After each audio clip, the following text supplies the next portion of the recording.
മദ്യനയ അഴിമതി കേസിൽ ഇടക്കാല ജാമ്യം ലഭിച്ച് പുറത്തിറങ്ങിയ ഡൽഹി മുഖ്യമന്ത്രി അരവിന്ദ് കെജ്രിവാൾ ഇന്ന് തെരഞ്ഞെടുപ്പ് പ്രചാരണത്തിനിറങ്ങി.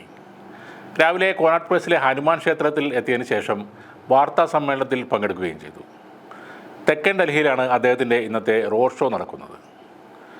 ഹനുമാൻ ഭക്തനാണ് താനെന്ന് പ്രഖ്യാപിച്ചുകൊണ്ടാണ് അദ്ദേഹം ജയിൽ മോചനം ആഘോഷമാക്കിയത്. തെരഞ്ഞെടുപ്പ് പ്രചാരണത്തിൻ്റെ തുടക്കവും ഹനുമാൻ ക്ഷേത്രത്തിൽ നിന്ന് തുടങ്ങുകയാണ് കെജ്രിവാൾ.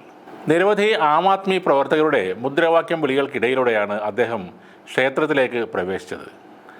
അദ്ദേഹത്തിന് ക്ഷേത്ര ദർശനം കഴിഞ്ഞ് അവർ പുറത്തെത്തിയപ്പോഴും ഒരു വലിയ ജനക്കൂട്ടം അവരെ കാത്തു നിൽപ്പുണ്ടായിരുന്നു. കേജ്രിവാൾ ജയിൽ മോചിതനായി പ്രചാരണ രംഗത്ത് സജീവമായതോടെ ഹിന്ദി ബെൽറ്റിൽ BJPക്ക് തലവേദന കൂടുകയാണ്. പുതിയ സാഹചര്യത്തിൽ തെരഞ്ഞെടുപ്പ് പ്രചാരണ തന്ത്രം മാറ്റുകയാണ് BJP. ഇനി മുതൽ സ്ഥിരതയുള്ള സർക്കാരിൻ്റെ പേരിൽ പ്രചാരണം നടത്താനാണ് നീക്കം. വർഗീയ മുദ്രാവാക്യങ്ങൾക്കൊപ്പം അഴിമതിയും വികസനവും പ്രചാരണ വിഷയമാക്കണമെന്ന് കീഴ്ഘടകങ്ങൾക്ക് BJP നിർദ്ദേശം നൽകിയിട്ടുണ്ട്. വീടുകൾ കയറിയിറങ്ങിയുള്ള പ്രചാരണത്തിൽ ശ്രദ്ധ കൊടുക്കാനാണ് പ്രവർത്തകരോട് BJP നേതാക്കൾ പറയുന്നത്. പ്രധാനമന്ത്രി നരേന്ദ്രമോദിക്കും BJPക്കുമെതിരെ രൂക്ഷമായ വിമർശനങ്ങൾ ഉന്നയിച്ചാണ് കേജ്രിവാളിൻ്റെ പ്രചാരണം തുടങ്ങുന്നത്. കേജ്രിവാളിൻ്റെ വരവ് ഇന്ത്യ മുന്നണിക്കും വലിയ ഊർജ്ജമാണ് നൽകിയിരിക്കുന്നത്.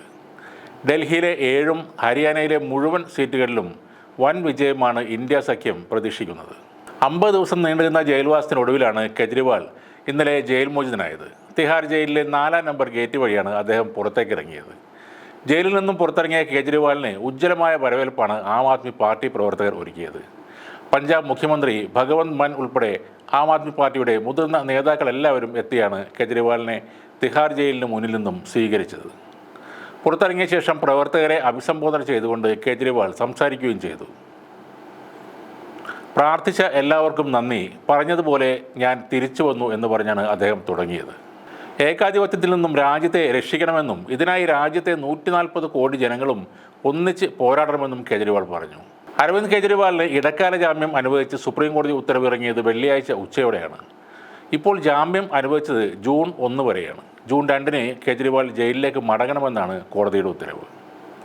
ഇന്ന് വൈകിട്ട് സൗത്ത് ഡൽഹിയിൽ നടക്കുന്ന ആം ആദ്മി പാർട്ടിയുടെ തെരഞ്ഞെടുപ്പ് റോഡ് ഷോയിലും മുഖ്യമന്ത്രി പങ്കെടുക്കുന്നുണ്ട്.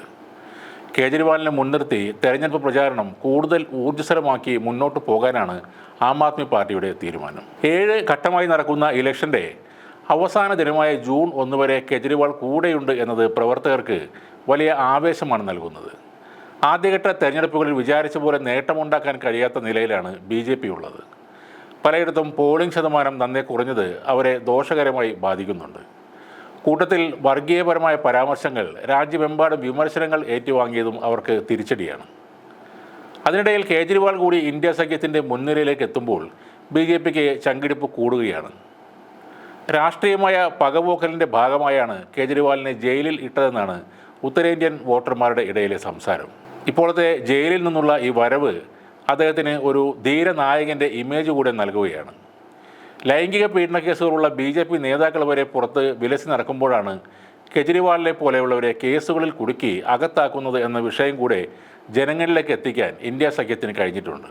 ഇനിയുള്ള 4 ഘട്ടം പോളിംഗിലും അരവിന്ദ് കെജ്രിവാൾ എന്ന ഡൽഹി മുഖ്യമന്ത്രി, കേജ്രിവാൾ എന്ന ഇന്ത്യ സഖ്യത്തിൻ്റെ നേതാവ് ഉണ്ടാക്കുന്ന സ്വാധീനം വളരെ വലുതായിരിക്കും. അത് BJP മനസ്സിലാക്കുന്നത് ജൂൺ 4-ന് ശേഷമായിരിക്കും.